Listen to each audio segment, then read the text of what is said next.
War Kapatisi TV. Nongyalam ka All India Trinamool Congress ha Meghalaya.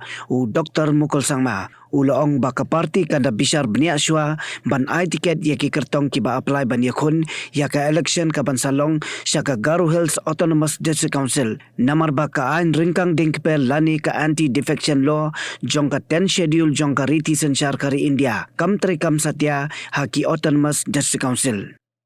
Haka jekaran bat kilat patai kubor haka spauterik ukalan kot arjar punrio. Dr. Sangma ubala longru nongyalam kaliang persya haka ying dor barthauan ke jela. Laong baka party kan habban da Bishar Bniah yaki kertong ki barung syaka jeli sain partai. Lagi don shisha neem yaka mensim ban syakri yaki pajba. Om ban ringkang naka weka party syaka weipat. I hope the government notifies the election immediately. Because as you are aware, last year the election was held in March, ending April.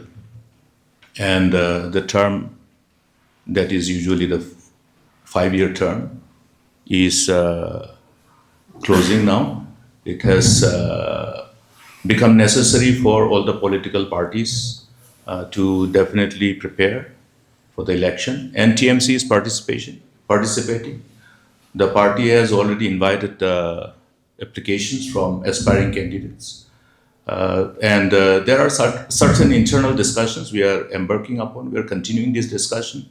And we will definitely have a strategy in respect of this GHDC election.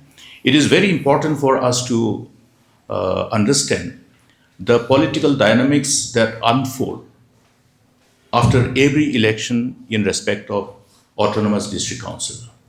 Because unlike in the state legislature and the parliament, the provision of the 10th schedule does not apply to the members of the Autonomous District Council. Therefore, it has become very necessary for the political party, as far as we are concerned, to look at people who are connected with the core values, with the true spirit of joining politics and being in public life to serve the people and protect the interests of the people and the state. That must be the priority. So we will have exhaustive exercise to zero down on such people, because you have seen in the past, many of our elected members of the district council were victims of poaching, political poaching. It has become more frequent and more aggressive than ever before, which is a concern for every citizen. It just nullifies the mandate. It just is in contradiction and the defeat of the mandate that people keep. Therefore, in the true spirit of our democracy, every political party, I believe, must understand, though, despite the absence of the provision of 10th schedule, to value and respect the mandate of the people. We have done so in the past. I have led by example. You will recall, if you reconnect with the past, that every time when there was a mandate in respect of Garo's Autonomous District Council or KHDC or JHDC, we have, while being in power, while we had the privilege of running the state government, we have never tried to topple any executive committee in Autonomous District Council. Because we adhere to the core values of democracy. We understand that the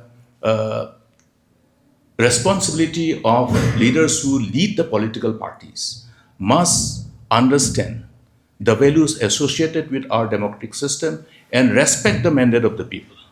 And this is precisely what we have done. We could have toppled all those ECs which were led by other political parties while we were in government. We did not do it. In respect of Garo's Autonomous District Council, you will see, even though we were in the government, ECs were led by NPP. In 2000, I believe it was 16, yes, 16 or 15, it was led by Mr. Denang T. Sangma as the CEM. Subsequently, similar thing happened. So we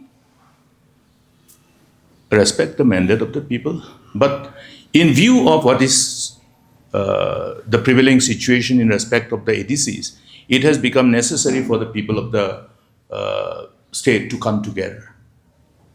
Even as I say that it is the need of the hour for people to come together in restoring the glory of ADCs and restore the power that they can befittingly respond to their call of duty in as far as the responsibility vested upon ADCs are concerned as per the mandate of the Constitution. Today, if we look at the developments that has unfolded in the preceding years, how can anybody presume and assume that the ADCs can function when their employees are not paid salaries continuously for 43 to 44 months? It has never happened in the past, in the history of Meghalaya. This itself reflects the priority of the people in authority. Whether the authorities who are vested with the responsibility of running the affairs of the ADCs or whether the people who are vested with the responsibility of running the state. You have to understand that the constitutional provision is such that in order to ensure that the interests of the scheduled tribes are taken into cognizance in the right perspective of the mandate of the Constitution, the provisions enshrined in the constitutions are self-explanatory. I have always referred to Article 275(1). What does it say? That the Parliament shall earmark an adequate amount of fund charged on the consolidated fund of the union government. Charged. It is not voted. That means it is understood as to how much is needed. And this particular fund is earmarked in order to ensure that wherever we have the 6 scheduled areas, the programs which are to be designed and implemented for the welfare of the tribals must be adequately provided with in as far as the fund requirement for each intervention is concerned, including augmenting the level of governance and administration of the 6 scheduled areas. That means it applies to the necessary fund to look at the payment of salary for effective administration, augmenting and improving the level of governance. So therefore, the responsibility is vested upon the union parliament, union government, through the parliament, as well as the state. So nobody can shrug off this responsibility. But today, if we go by the approach of the incumbent state government, I have reasons to believe that they have some kind of probably, in other words, I have to ask them whether they intend to slowly watch, district council to become weaker and weaker, that one day people will think about its relevance. But I would like to remind our people that today the provision of 6th schedule is the only weapon, only legal and constitutional weapon given to our tribals. And having understood the importance of such constitutional weapon, our forefathers, while framing the Constitution, have appropriately ensured that that kind of provision does get enshrined in the Constitution of India. And we must understand its importance, its relevance, and we must all therefore come together. That's the reason why I say that despite what other political parties may say, my clarion call to the people of the state should be that when it comes to the election in respect of district council, in respect of electing members to take care of the affairs of the district council in consistence with the mandate of the Constitution, read 6th schedule of the Constitution of India, we must all come together. We must think the interest of the Jat Panyu, put the interest of the Jat Panyu, put the interest of the people before anything else. That must be the resolve. So what is the stand of the TMC regarding the AD rules which allows non-tribal to also participate in the Garo Hills District Council? We have elected MDCs who are non-tribals, and this has been opposed widely by the NGOs from the regions. This is a matter of discussion, and this matter must be discussed in right earnest. But I do not see that we have all along looked at this as an issue to discuss, but I think it is high time that all of us must come together and take cognizance of this concern and discuss and see how best we can address this concern. And we must understand one thing, that in view of the objective which is intended to be accomplished by virtue of the mandate of the sixth schedule of the Constitution, I think this sentiment is born out of the basic intent of the sixth schedule of the Constitution of India.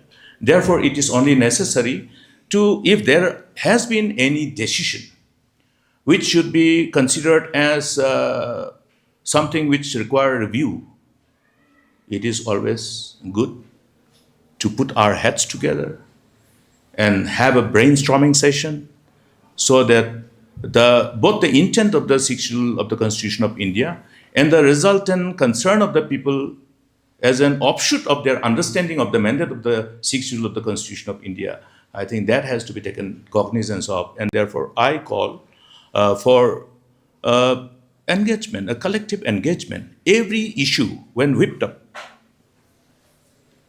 and these issues continue to remain as a pertinent issue, it is only appropriate and necessary for all of us.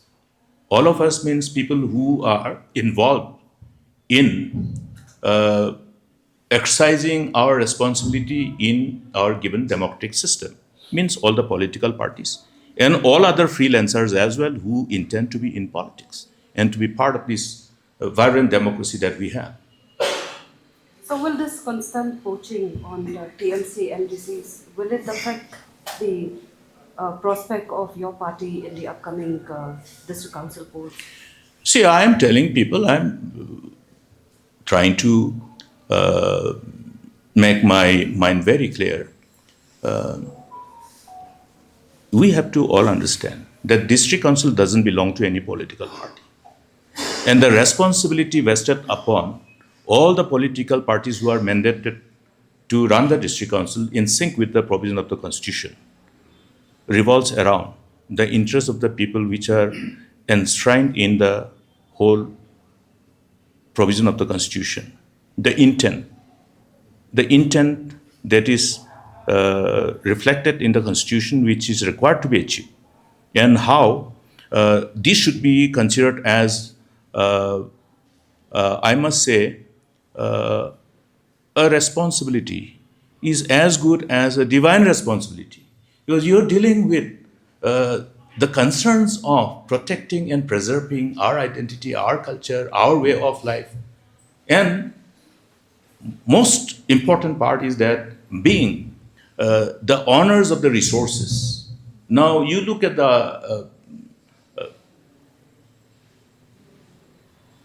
right over the land and resources in respect of other neighboring states in Assam. Do people have ownership over the land? But here, the thing is different. We are blessed that the land belongs to our people. Therefore, the right over the land and resources obviously need to be protected for generations and generations. It should not be diluted. But today there are many mechanisms which is being resorted. I think that is a different topic which I will talk separately in respect to land acquisition, etc., land bank, this and that. It's a very, very dangerous trend. It will ultimately enable that kind of backdoor entry wherein the system which is being tampered upon will enable people who are eyeing our land and resources to have ownership over them. And the resultant alienation of ownership over the land by our people. It's a very dangerous trend. That's why it's time for us to put the question before the people. Does the district council belong to the people? Yes. Does the responsibility, in as far as the responsibility of each of us who have the right to franchise and elect members to take the responsibility of running the administration of district council as per the mandate of the Constitution, is vested upon each one of us? Yes, because it is the people who will elect the members. It is the people who have to understand that, yeah, district council belong to all of us. Therefore, the honors of responsibility of strengthening and giving the kind of power and resources which is required by the ADCs are vested upon the people. Therefore, they need to come together. Today, the government and the party in power, their actions have, with, I will say, that the action speaks and reflects their mind. You cannot enter into somebody's heart and know what exactly is inside his mind, but the works will speak for itself. So, work speaks. Once you have the privilege of doing something and you do something, and the resultant way of doing things will reflect our mind and our heart. That's why I think it is proven beyond reasonable doubt that the political party who is presently holding the responsibility and power thereof has shown complete lack of responsibility and insensitivity towards dealing with the issues. And maybe this is another reason why district council today is in this kind of, I must say, situation where they are not being able to respond to their call of duty in conformity with the mandate of the Constitution.